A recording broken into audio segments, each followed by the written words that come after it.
On April 12, 2002, a 16-year-old individual made a startling discovery.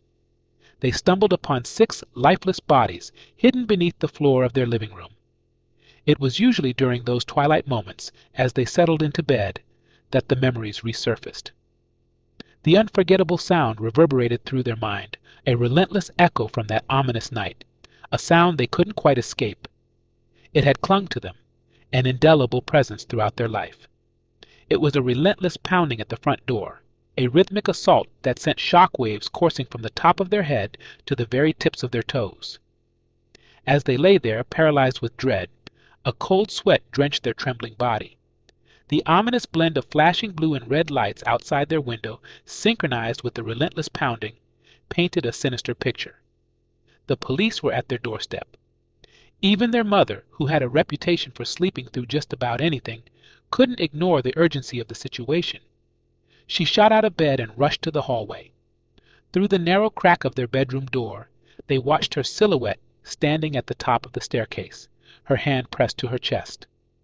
She was clad in her favorite silky pink nightgown, the one that gracefully brushed the floor with every step she took.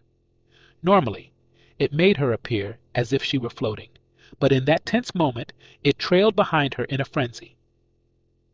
The ominous pounding continued, growing more insistent by the second, as if the very walls were quivering with trepidation. The unanswered question lingered in the air. What had brought the police to their door on that fateful night, and what secrets lay beneath their living room floor? The intense panic surging through them couldn't quell their insatiable curiosity. They couldn't resist it any longer. They had to know what was unfolding beyond their bedroom door. In a swift motion, they leaped from their bed and crept toward the door, their heart pounding in their chest. With bated breath, they peered out, ready to witness the next unsettling chapter of this night. Amid the heavy silence, it was their mother's voice that shattered the tension. "What is it? What do you want?" she inquired, her voice trembling with fear and uncertainty. Then a commanding voice demanded to know who was home. She wanted to speak directly to the person in charge, and her insistence left no room for negotiation.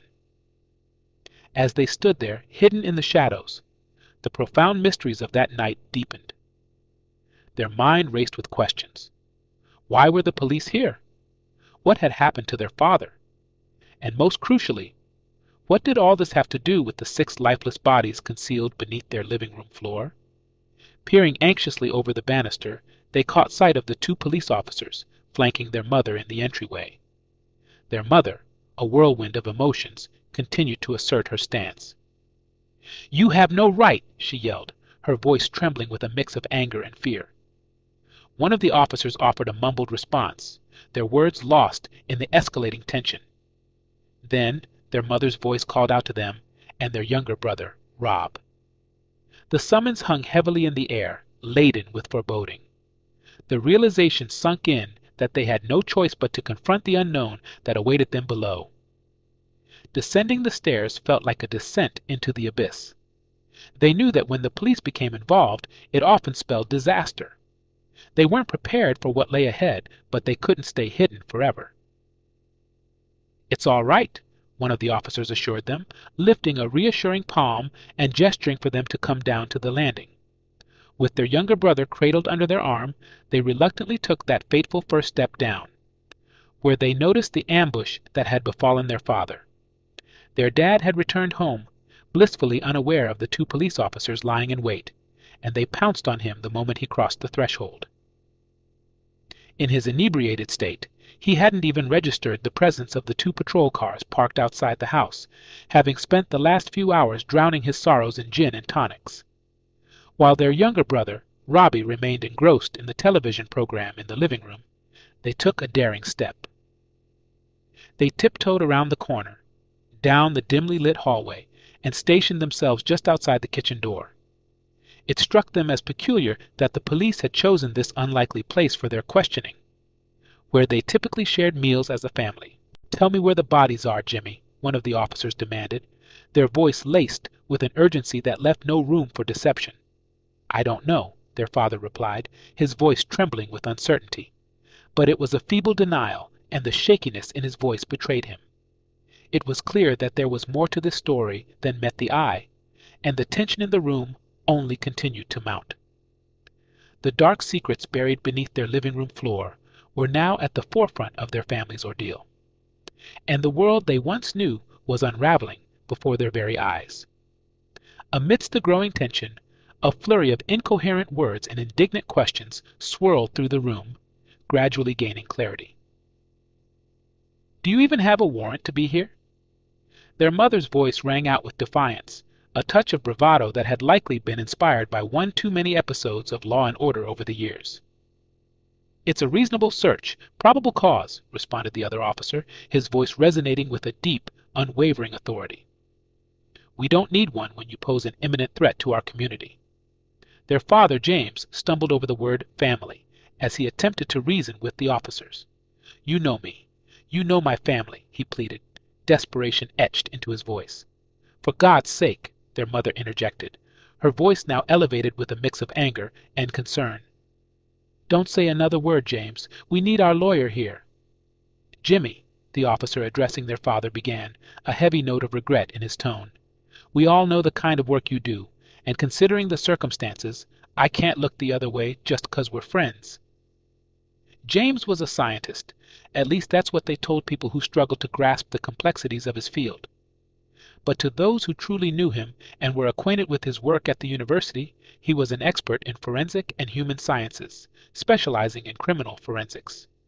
His days were spent imparting knowledge about chemical compounds, the meticulous examination of deceased bodies, and the critical techniques for preserving evidence.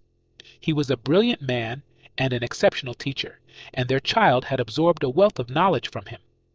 However, a chilling thought hung in the air. If anyone possessed the know-how to dispose of a body without a trace, it was him. The dark reality was setting in, and their family's connection to the 6 hidden bodies beneath the living room floor was becoming increasingly evident. The secrets that had been buried for so long were now clawing their way to the surface, threatening to unravel everything they had ever known. In the past year alone, the unsettling truth loomed large. 7 university students had mysteriously vanished, their disappearances casting a dark shadow over the community. What made the situation even more chilling was that 4 of these missing students had been directly enrolled in James's graduate forensic seminar.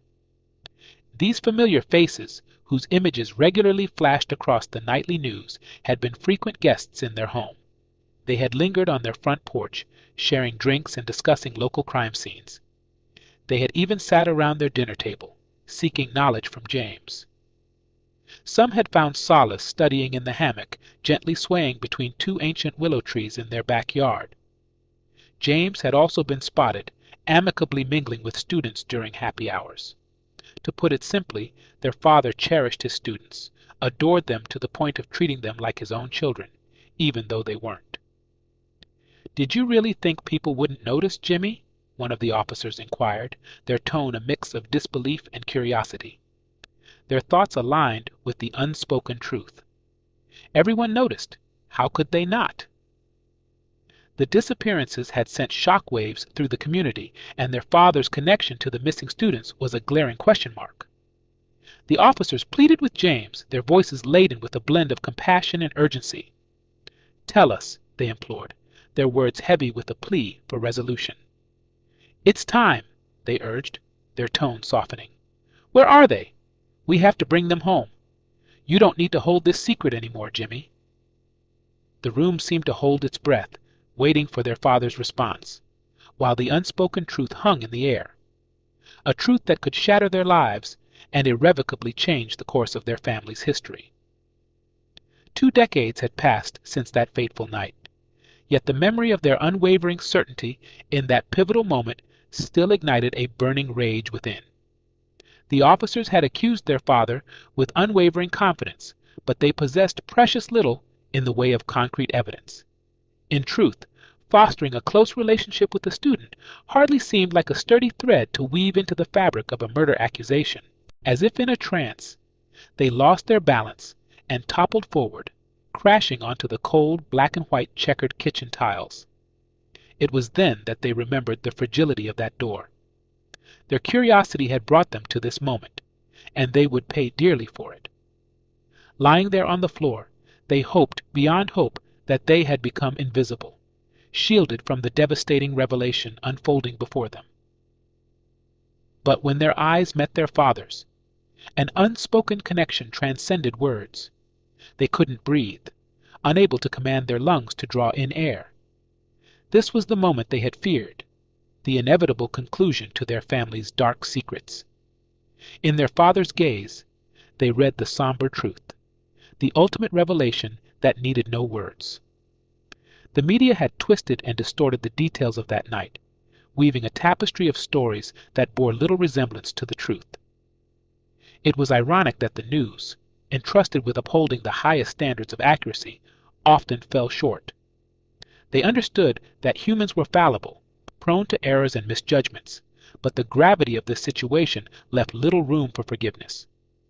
Their father remained resolute, never uttering another word. He maintained his silence at the police station throughout the trial, and most painfully, with them. Their final moments with him were spent in silence, watching as the police meticulously tore apart their childhood home. They witnessed the grim procession as the officers unearthed 6 lifeless bodies from the depths of their foundation, a stark reminder of the sinister secrets that had lurked beneath their living room floor for far too long. What struck them as peculiar amidst the chaos of that night was the transformation in their father's eyes. Guilt had shifted to shock, prompting them to wonder. Had he not foreseen this outcome? Was this not the ending he had envisioned? A mother who abandoned him, their cherished home dismantled, and his daughter's presence as his world crumbled? Had he contemplated what kind of woman she might become if he were found guilty? Questions swirled within them, but one remained particularly crucial, one they wouldn't get to ask that fateful night. The jury's verdict came swiftly, only 3 weeks after the trial began. The damning evidence, fingerprints, clothing fibers, and hidden driver's licenses found in their basement had been sufficient to condemn him to a lifetime behind bars, without the possibility of parole. Yet the newspapers decried the ease with which justice had been served, lamenting that their father was simultaneously the sloppiest and most intelligent killer their town had ever seen. Some speculated that he had wanted to be caught, with one audacious journalist proclaiming him as the only educated, well-versed scientist with a knack for murder and childish mistakes. He wouldn't have been able to clean up spilled milk. However, they felt compelled to set the record straight. Their father was no fool. He was neither childish nor impulsive. He was a man of kindness, warmth, and precision. He had been present for every significant moment in their life, attending every parent-teacher conference, soccer game, and choir concert. He had nurtured their interests, supporting their every endeavor, no matter how unconventional. He fondly remembered the day when they had expressed a desire for a taxidermy kit, and their father had promptly fulfilled their wish. He was, without a doubt, a good father, not the monster the tabloids painted him to be. His only guilt lay in the increasing time he spent with his students, a point where he began to miss family dinners, school events, and even birthdays. Yet the tabloids had no interest in the happier aspects of their family life. They craved the darkest facets of the tragedy, clamoring for details about warning signs, late nights, and the secrets he guarded about his work. They reveled in tales of the times their father had caught them in his laboratory, poking around and playing with chemicals and tools, a place they were never allowed to explore alone. The media hungered for every shred of darkness, leaving the rest of their family's story obscured in the shadows of sensationalism. The passage of time hadn't quelled the memories that lingered in the recesses of their mind. They couldn't help but wonder if the tabloids would have reveled in the fact that their father had grown increasingly uncomfortable with the amount of time they spent with his students, how they asked too many questions, formed bonds with young men twice their age, a detail that surely would have made headlines. But they had never given an interview to the press. In fact, they had never spoken to anyone about their childhood or what remained of it after their mother's descent into catatonic depression and their brother's relocation to their uncle's home. Faced with the rapid deterioration of their father's reputation and the implosion of their life, they had chosen to remain tight-lipped. On their 18th birthday, they had made a clean break, moving to a completely different coast, changing their name, dyeing their hair, and crafting an entirely new existence. However, a fresh identity couldn't erase the past or silence the echoes of their previous life. The pull of their history was relentless, tugging at them repeatedly. Even after they had married, had 2 children, and begun a new career as a physician's assistant, the memories of their former life still haunted them. After 2 decades, that lingering question gnawed at their conscience. A flight and a brief Uber ride later, they found themselves standing just outside the jail that held the man they had once called father. 2 decades had passed without a single exchange of words, and they couldn't be certain if he would even agree to see them. But as they reflected on the man he had once been, the love he had showered upon them, and the profound joy he had derived from being their father, they pressed forward. Summoning their resolve, they entered the jail, signing in at the visitor's desk and patiently waiting. Hours slipped by without a word, eroding their confidence. Just as they were about to abandon their mission, the door finally swung open and they were ushered in. The room was stifling, warm from poor ventilation. It bore the unmistakable scent of sweat and metal, tinged with the acrid tang of bleach and Windex, a cacophony of incompatible chemicals that their father surely despised. They endured the discomfort and sat in the lone metal chair available. Moments later, on the other side of a plexiglass wall, their father entered. His gaze was fixed on the floor, but the telltale signs of aging marred his once youthful face, etched by the weight of stress and the relentless passage of time. Summoning courage, they leaned forward, picked up the phone, and waited for their father to do the same. When he finally looked up, their eyes locked, a silent exchange that spoke volumes. So many years had passed, so many memories shared, and yet there was one question that had lingered, unspoken, between them for far too long. "So," they began, their voice trembling slightly, "do you want to know where I hid the 7th body?"